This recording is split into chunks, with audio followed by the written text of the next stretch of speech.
Jadi yang namanya pernah juga kan ada studi banding di mana yang namanya ada orang-orang yang istilahnya habis dia makan itu naik berat badannya itu yang namanya bisa sampai yang namanya 70 kilo. Tapi ada juga orang yang habis makan berat badannya yang namanya makin lama makin ngedrop.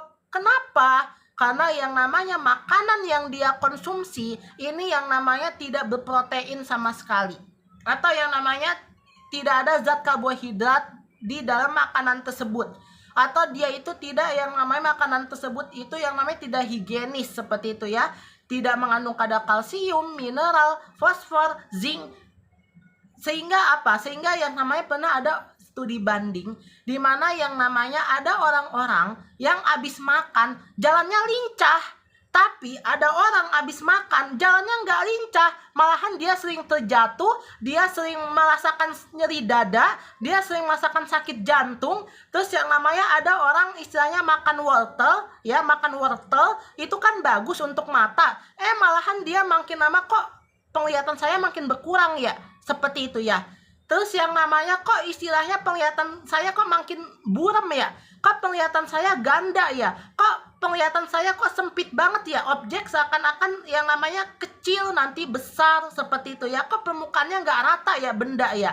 Kenapa saya bilang seperti ini? Karena wortel yang dikonsumsi oleh orang tersebut adalah wortel yang namanya wortel yang tidak higienis, atau wortelnya itu yang namanya mengandung banyak kuman atau bakteri gitu loh. Bakterinya itu bisa bakteri tidak baik gitu ya, seperti itu. Karena kenapa saya bilang bakterinya tersebut menjadi tidak baik?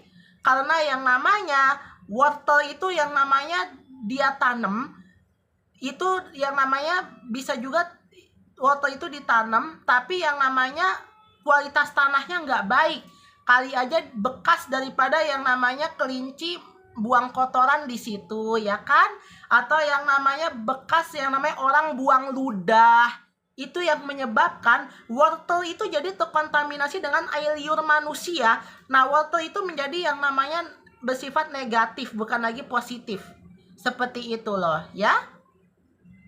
Nah contohnya yang namanya kentang. Kentang itu bagus banget untuk yang namanya otak kita, jantung kita, untuk mengatasi diabetes, seperti itu ya.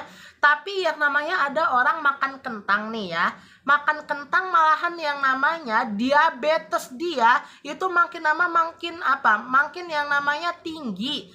Atau yang namanya bisa juga diabetesnya itu turunnya tapi nggak signifikan, tapi turunnya itu yang namanya hanya sedikit-sedikit gitu loh. Sehingga